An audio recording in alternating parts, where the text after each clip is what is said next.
El tema se llama exhortación, arrepentimiento y restauración. Dice ahí abajo, ayudándonos a sanar. Pero en otras palabras, el tema tiene que ver con cómo tratar el pecado dentro de la iglesia. Cómo tratar el pecado en la iglesia.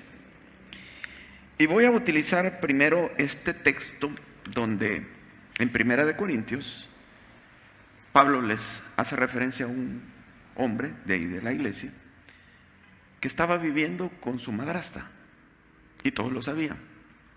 Y Pablo les llama la atención, les dice: nadie ha hecho nada, se han envanecido. Y voy a destacar algún punto aquí, que la gente muchas veces en la iglesia se vuelve como neutral y no quiere intervenir en algunas cosas, ¿va? Resulta más fácil platicar con otros que enfrentar algo como ir, y si alguien anda en pecado, pues exhortarlo, animarlo, ayudarlo o algo, pero hacer algo para poder cortar eso. Entonces, la gente no lo hace generalmente, y aquí en Corintios no lo habían hecho. Entonces Pablo los reprende y les dice: hermanos, les exhorto a que se congreguen, y yo con ustedes en espíritu. El tal sea entregado a Satanás para destrucción de la carne, a fin de que el espíritu sea salvo. En el día del Señor el hombre era salvo. En 2 Corintios vemos el resultado. En realidad, este hermano en Cristo se arrepintió. Parece extraño, pero se arrepintió de veras. Entonces, Pablo fue firme en 1 Corintios para decirles: traten este problema, no lo dejen así, trátenlo. Pero también fue firme para decirles: perdónenlo. Entonces, el propósito de todo esto no es destruir a alguien, sino ayudarlo a sanar del pecado que lo tenía atrapado y restaurarlo. Y miren ustedes las palabras tan restauradoras y consoladoras de Pablo cuando se ha seguido el proceso como debe de ser, porque todo esto tiene que ver con un proceso. Probablemente algunos lo quieren saltar, pero no se debe, porque entonces el pecado va a seguir. Entonces nos dice aquí en capítulo 2, versículo 5: pero si alguno me ha causado tristeza, uno sabe que alguien o algún grupo anda con un pecado, no causa tristeza, no odio, sino tristeza. No me la ha causado a mí solo, sino en cierto modo, por no exagerar, a todos vosotros. Le baste a tal persona esta reprensión hecha por muchos. Fíjense que ellos, como decimos, se pusieron las pilas e intervinieron, y ya a esas alturas todos lo exhortaron, todos hablaron con él, o al menos muchos hablaron con él, y esto ayudó, porque cuando nadie dice nada, o solo a uno le toca, ese es el malo, el que me está exhortando. Pero cuando todos los hermanos participan, o muchos, es más fácil que la persona que está en pecado reconozca su pecado, sea redarguida. Entonces dice: le basta a esta persona esta reprensión hecha por muchos. Así que, al contrario, o sea, ya terminó la época de exhortar, dice, porque se arrepintió. Vosotros más bien debéis perdonarle y consolarle, para que no sea destruido de demasiada tristeza. O sea, porque una persona que no ha reconocido su pecado anda tan libre, riéndose como que nada, el que no ha reconocido su pecado. Pero aquel que ha reconocido su pecado se siente devastado, se siente mal, se siente humillado. Y eso, si no lo ayudamos a restaurar, lo va a consumir la demasiada tristeza, porque ustedes saben que el diablo es un acusador. Es uno de los nombres del diablo, el acusador. Es tentador y acusador. Tienta, seduce para caer, y cuando cayó, lo agarra, digamos, a machetazos, a pura culpabilidad. Es un trabajo delicado que debe hacer la iglesia, tanto de ayudar a alguien a salir de su pecado, como de, al haber arrepentimiento, pero de verdad arrepentimiento, no medio cubrir la cosa, entonces sí hay perdón, se abre la gracia de Dios y hay que consolarlo. Entonces dice, versículo 8: por lo cual os ruego que confirméis el amor para con él. Claro, no es felicitarlo por lo que hizo, sino amarlo. Con el amor se va a restablecer también y va a entender mejor lo que Cristo ha hecho por él. Entonces dice versículo 9, porque también para este fin os escribí, para tener la prueba de si vosotros sois obedientes en todo. Así que al que vosotros perdonáis, yo también, porque también yo lo que he perdonado, si algo he perdonado por vosotros, lo he hecho en presencia de Cristo, para que Satanás no gane ventaja alguna sobre nosotros, pues no ignoramos sus maquinaciones. Entonces, Satanás quiere meter también un espíritu de condena cuando no debe de ir. Aquí el hombre se arrepintió, ahora Satanás va a ocupar la culpabilidad para destruirlo a él y para ganar terreno sobre la iglesia también. Pero quiero que sigamos más porque hay muchas cosas acá y quiero hacer unas aclaraciones. A ver si alguien me ayuda aquí porque este asuntito no me está obedeciendo. Bien. Quiero explicar. La Biblia utiliza varios términos para tratar el pecado, para edificar. El primero, exhortar, que significa consolar, animar, no regañar. Exhortar es que yo le aconsejo a alguien algo que debe de hacer, que sería bueno que hiciera. Reprender, porque existe la palabra en el Nuevo Testamento, es pena o castigo. Corregir significa enderezar, rectificar, redarguir, prueba, convicción, darle convicción de lo que debe de hacer. Y amonestar significa advertir o regañar. O sea, aquí depende cuál sea el caso, ¿verdad? Algunos necesitarán ánimo, pero otros necesitarán reprensión. El propósito es dar convicción de pecado que lleve al arrepentimiento. Óiganlo bien. El propósito es que la persona que está en pecado diga, he pecado, sí. Que no se esté justificando o evadiendo. Alguien arrepentido, he pecado. Ok. Que se arrepienta y se dé el cambio. Pero para convencer a una persona que ha pecado no es tan fácil. Más cuando el pecado la tiene más atrapada. Vamos a ver. ¿De qué estamos hablando acá, hermano? No estamos hablando de los inconversos. Pablo dice, los inconversos hacen lo suyo y que yo no puedo meterme a juzgarlos. Se trata de la iglesia. Es cuando hermanos en Cristo reaccionan como inconversos, se están portando como inconversos. Hay una responsabilidad porque somos hermanos, somos una familia. Hay que el vecino se embola y grita y tiene un montón de mujeres, porque ¿qué voy a hacer yo? Pero un hermano en Cristo no. Es mi hermano, es miembro de la iglesia, está representando a Jesucristo. Se supone que tiene que guardar la unidad y todo esto de la iglesia. Tampoco estamos hablando de pecados personales con los que cada uno de nosotros lucha, de alguna forma. A veces en el pensamiento, en los deseos, en el sentimiento, tenemos luchas con los pecados, pero allá, cada uno con Dios. Eso, sabemos que esta lucha la mantenemos constantemente. Tal vez tú tienes tus pensamientos y a veces te pasas. Tú le confiesas a Dios, Señor, perdóname, y ahí está. No estamos hablando de eso, que vamos a andar escudriñando qué está pensando fulano, qué tiene en el corazón, buscando pecado. No estamos hablando de eso.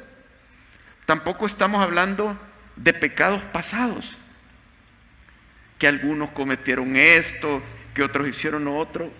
No nos interesan los pecados pasados.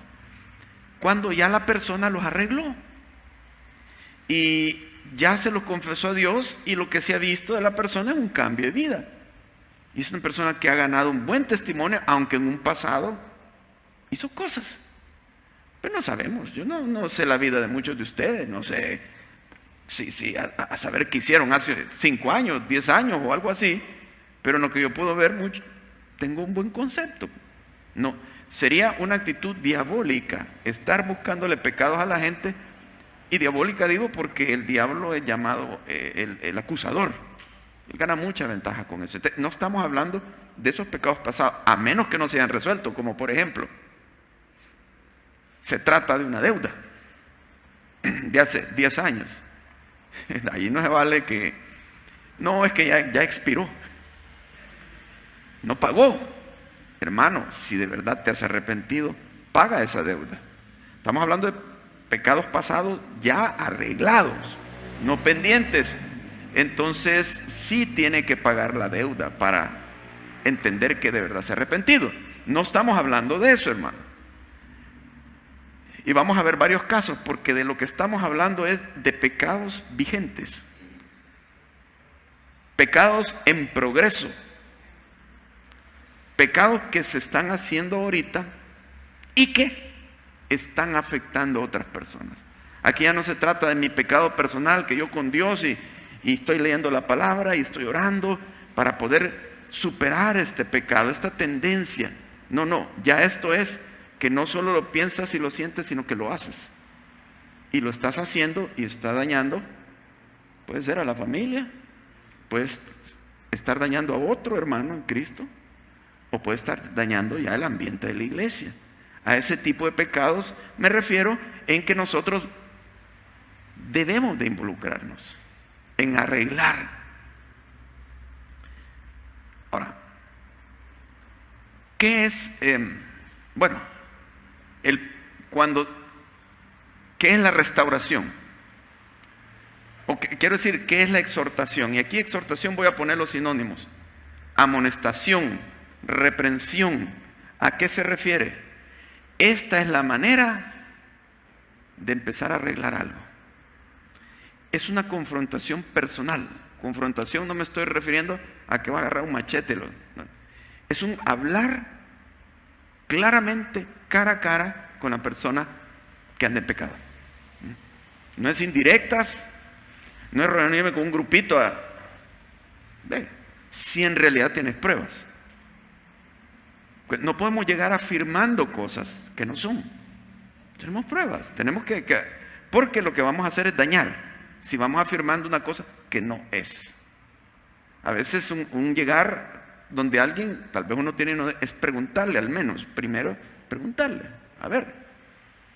Y lo digo porque la misma palabra, Pablo dice, cuando yo llegue, que iba a llegar a Corinto a arreglar muchos problemas, dice que no iba a aceptar acusaciones, sino por boca de 2 o 3 testigos. O sea, si alguien va a acusar a alguien, vaya con 2 o 3 testigos de aquello que lo está denunciando. Y si no, no venga. Esa es dice, el anciano no admitas amonestación si no hay 2 o 3 testigos. Ni la admita siquiera, o sea, porque eso se puede volver una afirmación de algo que no tiene base. Entonces, les digo, si tienen duda, al menos una pregunta. A veces la gente, cuando ya le preguntaron, se siente, ¿por qué me pregunta? Como que algo hay. O la persona te corrige o te dice, hermano, ¿qué es lo que estás tú pensando de mí? O sea, pero fuiste directo con la persona, no andas hablando ahí alrededor. Esa es la manera, hermano. Entonces dice acá, hay pecados que se trata de forma privada, aunque el pecado ya lo vio otro, fue contra otro específico, pero al menos hasta ahorita no es algo que se ha destapado, que se puede tratar de forma privada. Entonces dice, por tanto, si tu hermano peca contra ti, ve y repréndele. ¿Cómo? Estando tú y él a solas. Eso es amor, eso es ser directo, eso es tener un verdadero madurez para arreglar algo. Voy con él a solas, hermano, y es más fácil que alguien a solas pueda reconocer, en lugar de hacer una campaña anti fulano de tal. Entonces lo arreglas tú. Si te oyere, has ganado a tu hermano. Y hasta la expresión, has ganado a tu hermano, qué felicidad, qué alegría que lo ganaste, que ya se terminó aquello. Pero no siempre la gente es tan dócil. Se supone que uno mismo es el que reconoce sus propios pecados. No se los tienen que venir a decir, pero a veces sí los tienen que decir porque uno o no los ve o no los quiere ver, ¿verdad? Porque uno mismo no debí de decir aquello. Uno mismo le pide perdón a Dios. Y si la persona me oyó lo que dijo y es ofensivo, voy y le pido perdón sin que tengan que venir a mí. Pero digamos que hay ocasiones que sí, uno no se ha dado cuenta, no se quiere dar cuenta. Entonces viene alguien, hay que admitirlo, hay que humillarlo. Pero a veces la gente no lo acepta. Si te oyere, has ganado a tu hermano. Mas si no te oyere, toma aún contigo a 1 o 2 testigos, para que en boca de 2 o 3 testigos conste toda palabra. Porque si no, después, si el individuo o la hermana no quiere aceptar, va a salir hablando un montón de cosas que no son. Y tiene que haber testigos. Ya en la segunda instancia, en la primera no, se arregló. Pero ya si no hizo caso es porque esta persona está empecinada. Ahora, estos testigos, se los aclaro, no son jueces imparciales. No van como solo a presenciar. No. Van a ayudar al que está exhortando. Se unen los 3, 4 a exhortar al hermano. No van imparciales. Van involucrados ya. O sea, han discernido que el hermano que lo buscó tiene razón. Aquel otro hermano es el que está pecando, o ella. Y está pecando contra una determinada persona.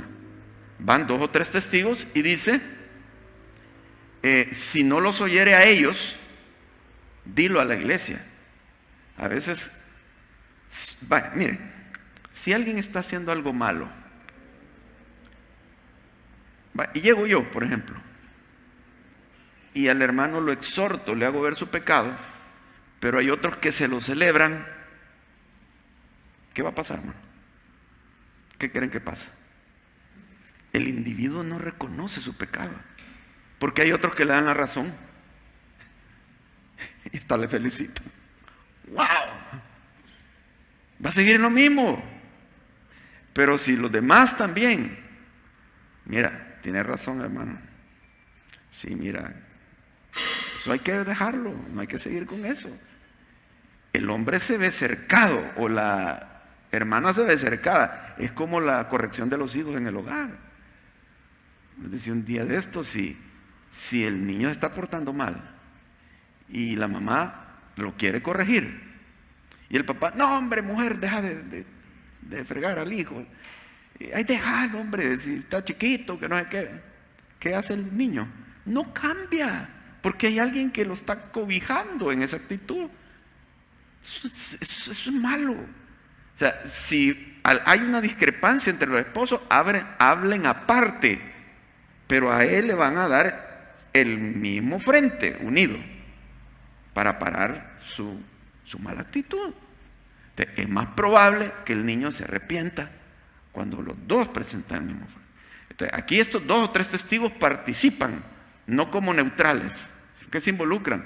Y dice, si no los oyere a ellos, ¿qué pasa? Dilo a la iglesia. ¡Wow! Toda la iglesia involucra, ¿sí? Y si no los oyere, no oyere a la iglesia, tenlo por gentil y publicano. Hasta toda la iglesia podría llegar a estar de acuerdo en señalarle el pecado a alguien que está empecinado en no. Y si no les oye a los demás, ya no hay nada que hacer. Tenlo por gentil y publicano es, considérenlo un perdido, un inconverso. Aunque tal vez Dios siga otro proceso y se arrepienta y se convierta. O se reconcilia, al fin brilló su mente y se dio cuenta. Pero al menos tenlo por gentil y publicanos.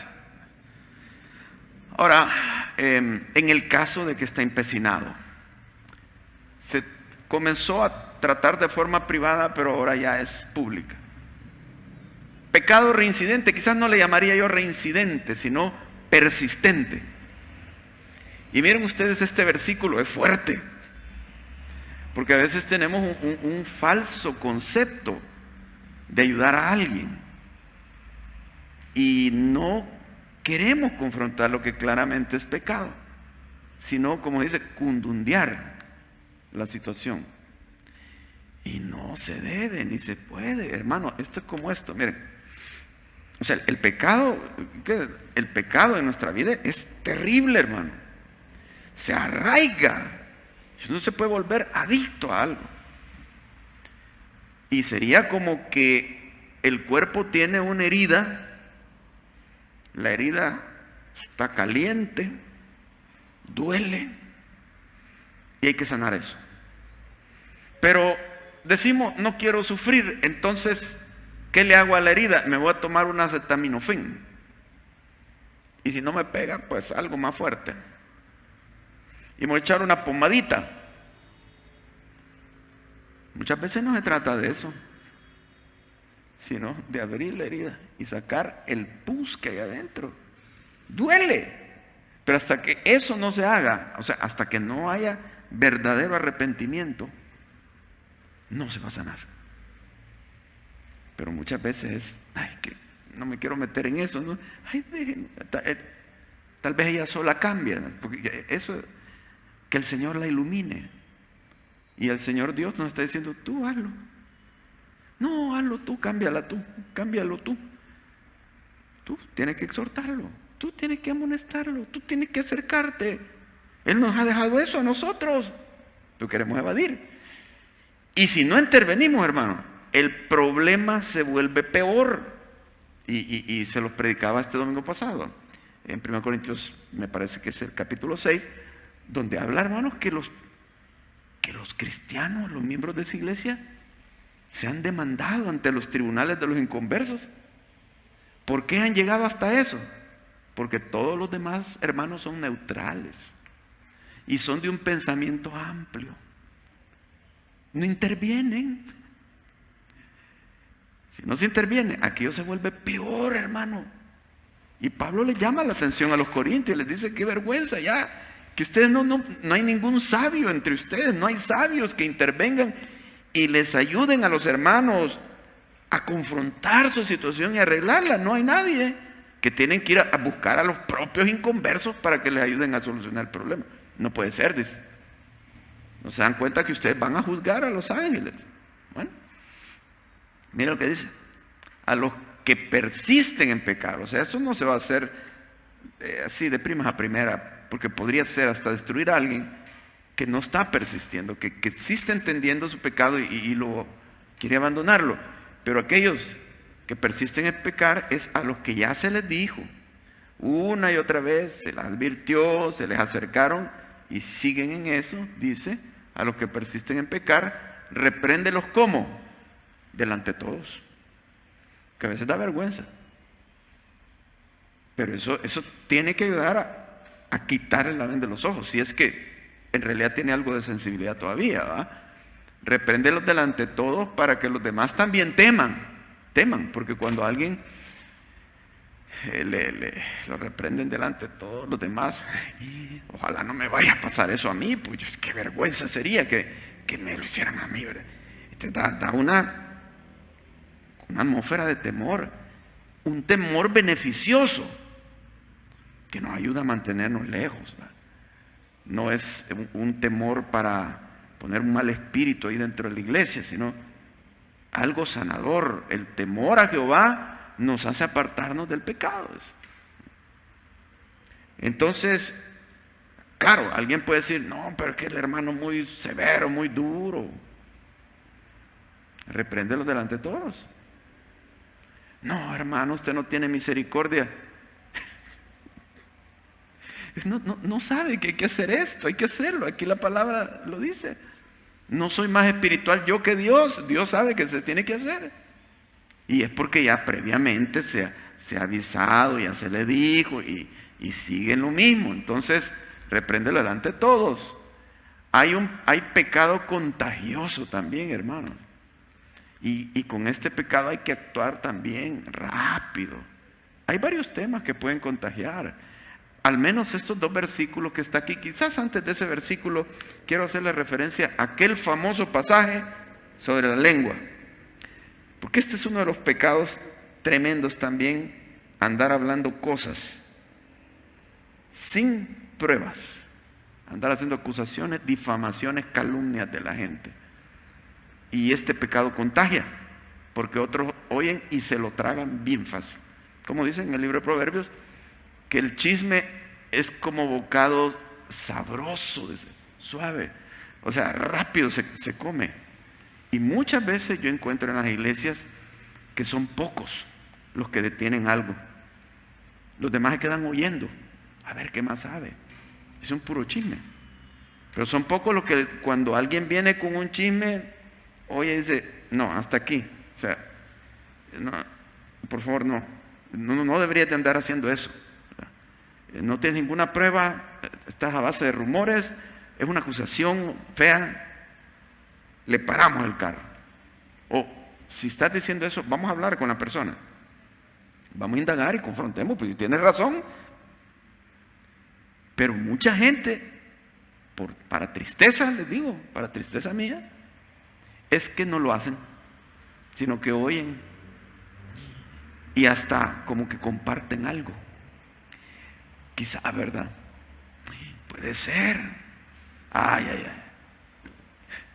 Se trata de un pecado de la lengua, hermanos, de la cual nos habla Santiago muy fuerte. Por ejemplo, miren lo que dice en este texto, en capítulo 3, versículo 5. Así también la lengua es un miembro pequeño, pero se jacta de grandes cosas. He aquí, miren bien, cuán grande bosque enciende un pequeño fuego. Un pequeño fuego le puede dar fuego a toda la iglesia. Solo una pequeña lengua. Y la lengua es un fuego, un mundo de maldad. Un mundo de maldad. La lengua está puesta entre nuestros miembros y contamina todo el cuerpo e inflama la rueda de la creación. Y ella misma es inflamada. ¿Por quién dice? Por el infierno. Pues toda la naturaleza de bestias, de aves, de serpientes, de seres del mar se doma y ha sido domada por la naturaleza humana.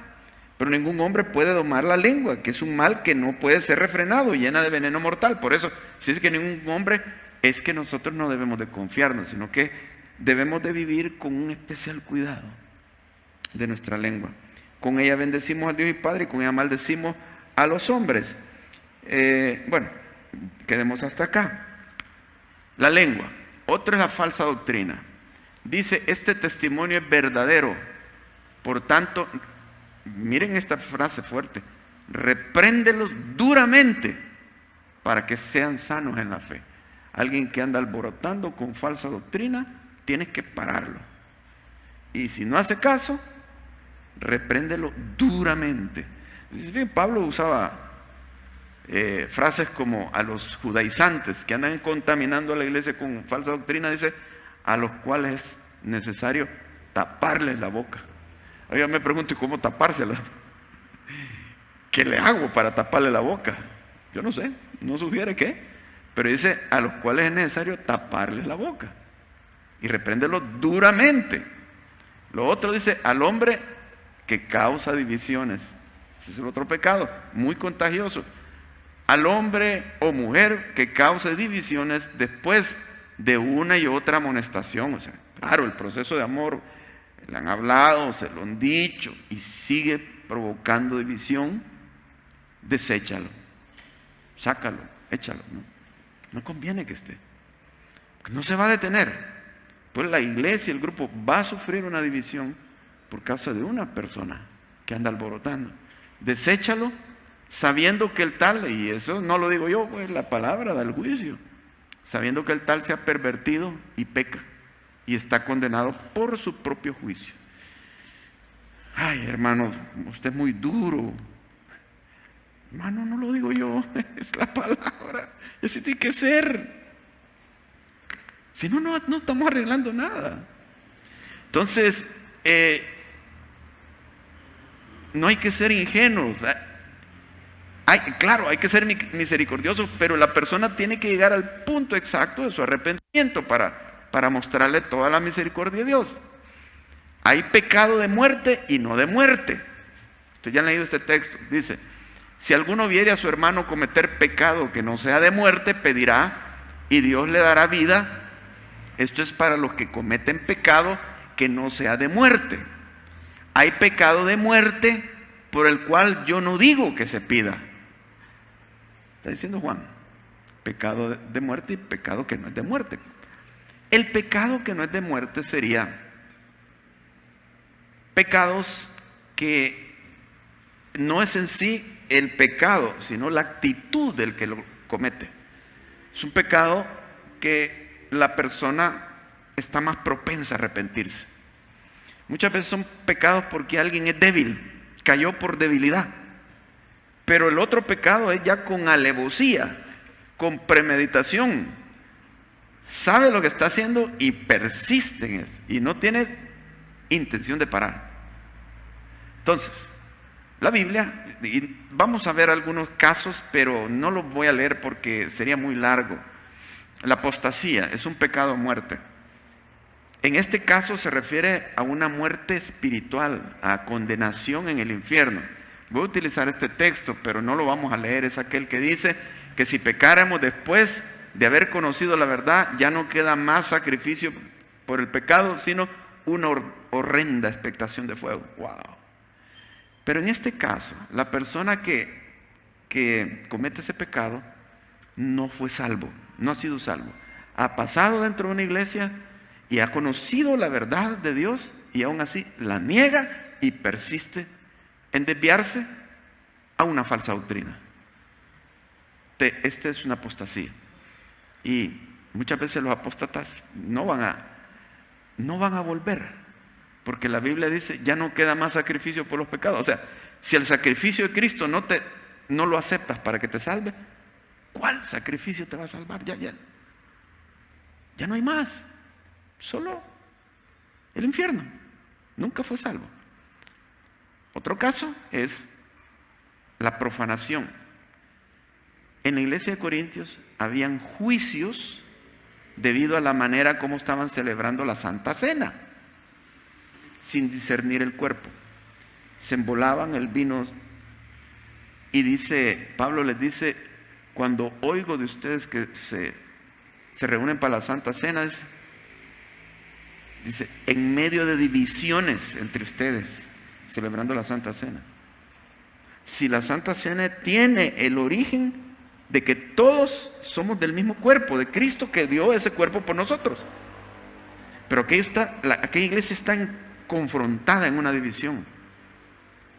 Y Pablo les dice, por eso hay muchos debilitados, enfermos y unos duermen. Dios estaba provocando un juicio sobre la iglesia de Corinto donde habían algunos que estaban enfermos y otros habían muerto prematuramente, porque esto se refiere también a que Dios en un momento dado te puede llevar antes de lo que te tocaba por la persistencia en un pecado. Lo he visto. Yo he sospechado de algunas muertes, conociendo más de cerca la vida, las actitudes. Y más que todo es la actitud. A veces es que es un gran pecado, pero es una rebeldía bien tremenda. Y los he visto irse.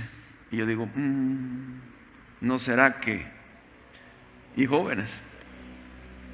O sea, al menos no en una edad de 80 y pico, 90 años que ya se supone.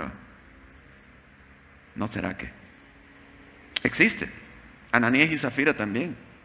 Profanando algo que es sagrado, le mintieron al Espíritu Santo. Y ellos están quitándole el significado a la Santa Cena en medio del relajo de división que tienen ahí. O sea, no la están celebrando dignamente. El odio, wow, los odios son tremendos. En estos textos de Juan dice que el que aborrece a su hermano permanece en muerte, está muerto. Y dice, y no puede ver la luz, anda en oscuridad y no sabe a dónde va. Dice. O sea, ya en sí te está relacionando la muerte con el odio. No odiemos a nadie, hermano. Si alguien que no me cae bien, tenga cuidado.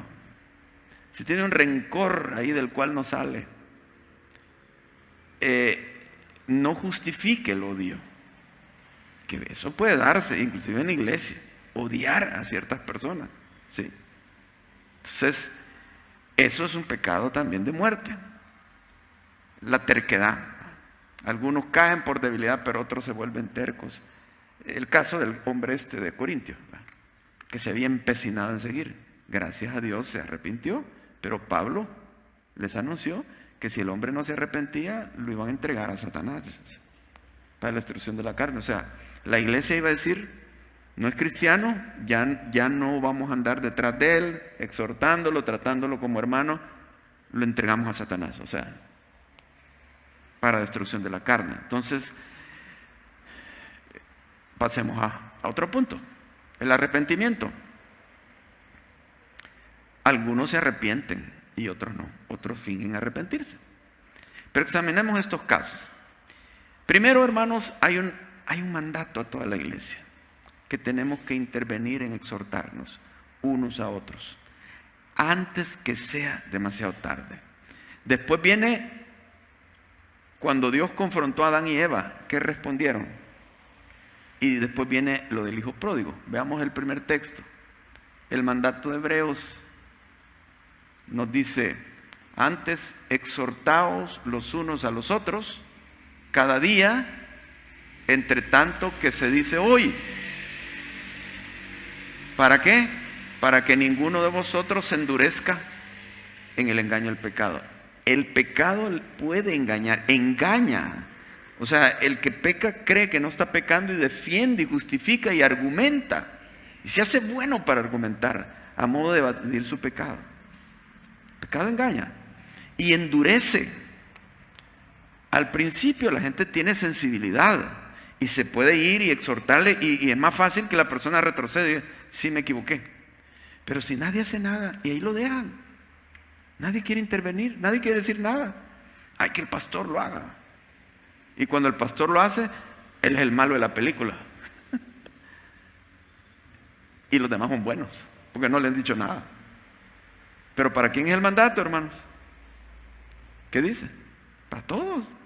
Exhortaos unos a otros, entre tanto que cada día. ¡Wow! Cada día. Claro, es una manera de plantearnos que aún, aunque fuese cada día, habría que hacerlo. No es agradable exhortar a alguien, sí, pero es una muestra de amor cuando se exhorta a alguien. Y hacerse el lisonjero con alguien es aborrecer a la persona, porque la estás dejando llena de su pecado, atrapada en su pecado. Claro, hay que hacerlo con amor, hay que hacerlo con verdad, pero no dejar de hacerlo. Dice también, cuando Dios confrontó a Adán y Eva, y aquí les hago la pregunta: ¿ustedes creen que Adán y Eva se arrepintieron de su pecado? Nuestros papás. Dios llega y Dios le dijo: ¿quién te enseñó que estabas desnudo? ¿Has comido del árbol de que yo te mandé no comieses? Fíjense que no lo acusa, no llega afirmando, aunque es cierto, sino que llega con una pregunta, porque él mismo con su boca se va a delatar. Entonces le dice, y el hombre respondió: la mujer que me diste por compañera me dio del árbol y yo comí. ¿Qué observan en esto, hermano? ¿Creen ustedes que se arrepintió Adán? Cuando va a la mujer, ¿qué has hecho? Les? Es que la serpiente me engañó, yo comí. En otras palabras, no es fácil, hermano, que alguien reconozca su pecado con nombre y apellido, tal como es, sino que no sé qué, que no sé cuánto, y le da vuelta a la cosa, y la palabrería está por todos lados para evadir un arrepentimiento. Miren la confesión del hijo pródigo, que para mí es perfecto lo que está diciendo, es exacto lo que se debe hacer. Cuando él reconoce su pecado y llega donde su papá, le dice, y el hijo le dijo: Padre, he pecado. Quedémonos ahí primero. He pecado. No le llamó de otra manera. No, es que fue un error de cálculo. No, es que fue una mala decisión. Claro que es una mala decisión, pero la frase en sí trata de evadir lo que es esa mala decisión. Bueno, una mala decisión puede ser que compré un carro arruinado, pero eso no es pecado. Y aquí hay que advertir lo que es error y lo que es pecado. Porque hay asuntos que son errores y no podemos ni debemos tomar una actitud como que eso fuera pecado. Por ejemplo, a alguien se le olvidó algo. No, eso no es pecado, un error, va. Y yo puedo exhortarle, se te olvidó, trata de que no se te olvide, pero no puedo llegar condenando porque se le olvidó como que fuera pecado. Eso no es pecado. No hay un mandato de la Biblia que diga, no te olvidarás. No existe. Hay que definir. Entonces, el pecado no es un error. Es un error, pero primero es un pecado. ¿Cuáles son los mandamientos de la Biblia? Lo sabemos. Ahí están la cantidad y ahí podemos determinar lo que es pecado. Entonces, he pecado, no está evadiendo. Difícil es decir eso. He pecado, no he cometido un error, he pecado. Y dice, he pecado contra el cielo y contra ti. Qué hermoso esto, hermano. Contra el cielo es en primer lugar que he pecado. Porque miren, si uno no reconoce que es contra el cielo, contra Dios primero, uno puede hacer una confesión para fingir, para que te perdonen, para parecer que estás humilde. Porque la gente no te conoce en el corazón, no sabe. Miren David en el Salmo 51, cuando él reconoció su pecado, hay un versículo que dice, contra ti solo he pecado. Pero uno sabe que no era solo contra Dios, porque el esposo de la mujer murió por responsabilidad de él. Pecó contra sus súbditos, contra su familia al hacer eso. Pero él no quería evadir que en realidad ante quien primeramente tenía responsabilidad era con Dios. Eso para que nos acordemos, hermanos, que es Dios. Es contra Dios que pecamos. Aunque también es contra la persona, dado caso. Pero es contra Dios. He pecado contra el cielo, contra Dios. Y es como decirle, yo le pido perdón a Dios, que es el primero que debemos de pedirle perdón. Pero he pecado contra el cielo y contra ti. Contra ti. ¿Y qué le había hecho al papá? Decimos, si solo le había pedido la herencia. ¿Y cuál era el problema? Y miren, alguien muy astuto para argumentar hubiera dicho cosas. Mira, papá, pues sí, yo sé que hice mal, pues que yo cometí un error, ya tuve prostituta y todo. Y sí sé que ya te pedí la herencia y que ya no tengo más herencia, pues, pero aquí voy a vivir. No, he pecado. ¿Y cómo es que pecó contra el papá? He oído gente del Medio Oriente que dice que costumbres de ellos es, si un hijo le pide la herencia al papá, antes, es como que le está diciendo al papá, ¿cuándo te vas a morir, hombre? Pues yo en lo que estoy interesado es en el pisto. Nunca te terminas de morir, mejor dámela. Es como que hubiera deseado la muerte del papá. Es como decirle, para mí, mejor que te muras. Y esto se entendía, y el papá lo había entendido, y la gente lo había entendido, que eso es lo que él había querido expresar. Es lo que hizo. El hombre no estaba evadiendo. He pecado. Mi pecado es grave, es sucio, no puedo justificar. O que hubiera llegado, Padre, perdóname, pero te voy a decir algo. Es que nunca me has querido. Es que vos preferís al otro. Y es que vos aquí, ¿creen ustedes que eso era arrepentimiento? No, hermano. Llega echándole la culpa contra aquel con quien ha pecado. Eso no es arrepentimiento, a evadir. Padre, he pecado contra el cielo y contra ti, y ya no soy digno de ser llamado tu hijo. Una humillación, ya no soy digno. ¿Qué hace el padre? Cuando esto está así, satisface. Y uno dice, la persona se ha arrepentido, démosle oportunidad. Ya no soy digno de ser llamado tu hijo, pero él ¿qué hace? Vístanlo, pónganle la capa de hijo, pónganle el anillo de hijo y hagamos una gran fiesta. Ahí se abren las puertas de la misericordia, cuando hay el arrepentimiento exacto. Y la restauración, como les decía, Pablo fue firme en exhortar, pero también en perdonar. Gálatas 6:1 nos dice, hermanos, si alguno fuere sorprendido en alguna falta, No es que él llegó a confesarla, sino que lo agarraron, digamos, en curva, como se dice.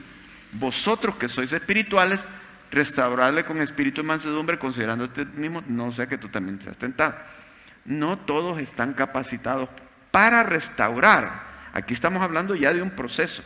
Y restaurar es la palabra de que un brazo se te dislocó y ahora el propósito es volver a encajar ese brazo para que cumpla el propósito. No es para desecharlo. Vamos a restaurar. Es que el hermano que pegó pero está auténticamente arrepentido, que siga adelante con su llamamiento. Pero claro, no todo puede ser en el mismo momento. Se te disloca un brazo, se te quiebra. No es que de un día para otro ya lo vas a andar usando. Se tarda un tiempo. Y no se sabe si se va a restaurar totalmente, porque depende de la evolución. Porque puede ser que el brazo le quede torcido y no exactamente va a ser como antes. Pero al menos se trata de que ese brazo se restaure. Entonces, es el propósito con el hermano. No destruirlo, sino corregirlo para que cumpla el propósito de Dios en su vida. Para que glorifique a Dios ahora con su testimonio. Quién sabe si este hermano arrepentido pueda ayudar a otros que también han cometido errores como él. Y los va a ayudar. Entonces, pero no todos están capacitados para restaurar. Algunas personas van a ser tan severas que no van a tener la sabiduría. Y otros van a ser tan flojos, digamos así. Tan light que tampoco van a poder restaurar a esta persona. Tiene que ser hombres sabios o mujeres sabias, instruidas en la palabra, que van a darle seguimiento a alguien que ha caído, como digo, no para destruirle, sino para restaurarle, para que cumpla el propósito de Dios. Entonces, vamos a, ya esto se los dije y solo quiero dejarlos con este versículo precioso. Dios nos ha perdonado, ¿verdad? Y si no hemos llegado así que nos han tenido que enfrentar, pero al menos conocemos que somos pecadores. Y como dicen en Santiago 6:1, considerándote a ti mismo, no sea que tú también seas tentado. O sea, cuando vas a restaurar a alguien, no llegar con la actitud de orgullo, de soberbia, porque también tú estás sujeto a que cometas errores y peques, ¿verdad? Entonces, con mucha sabiduría en esto, pero sabiendo lo que ha hecho Dios con nosotros y lo que puede hacer con él también o con ella. Miren lo que dice Miqueas: ¿qué Dios como tú? O sea, no hay Dios como tú, que perdona la maldad y olvida el pecado del remanente de su heredad. No retuvo para siempre su enojo, porque se deleita en misericordia. Le gusta hacer misericordia a Dios. Pero, otra vez, cuando hay el verdadero arrepentimiento, te dice, Él volverá a tener misericordia de nosotros. O sea, la tuvo y otra vez la necesitamos. Él volverá a tener misericordia de nosotros, sepultará nuestras iniquidades y echará en lo profundo del mar todos nuestros pecados para que nadie los encuentre. Lo que se ha sepultado en la tierra, qué difícil encontrarlo. Y lo que se ha tirado en el mar, hay unas profundidades de 5.000, 6.000, hasta 7.000 metros, donde el hombre puede haber llegado a la luna, pero no ha llegado a esas profundidades. Ahí se pierde todo lo que es, dándonos a entender que cuando Dios perdonó, es un perdón total, para que nos regocijemos en la gracia de Dios. Vamos a orar en este momento. Padre, te damos las gracias y te pido que tú bendigas a cada uno de los que han escuchado para captar los principios necesarios. Yo te pido que nos bendigas como iglesia para ser una iglesia sana, Señor. Una iglesia que guarde el camino tuyo como debe ser. Que si hay problemas, Padre, nos ayudes a solucionarlos y estés con aquellos que tienen un corazón sincero de querer la solución de los problemas, Señor. Inclusive estar dispuestos a acercarse, a arreglar problemas, a ayudar a otras personas que lo están necesitando. Bendice a aquellos obreros tuyos, Padre, que participan en esto, y bendice nuestra iglesia para que, como dice Santiago, seamos sanados, Padre. En el nombre de Jesús te lo pedimos. Amén.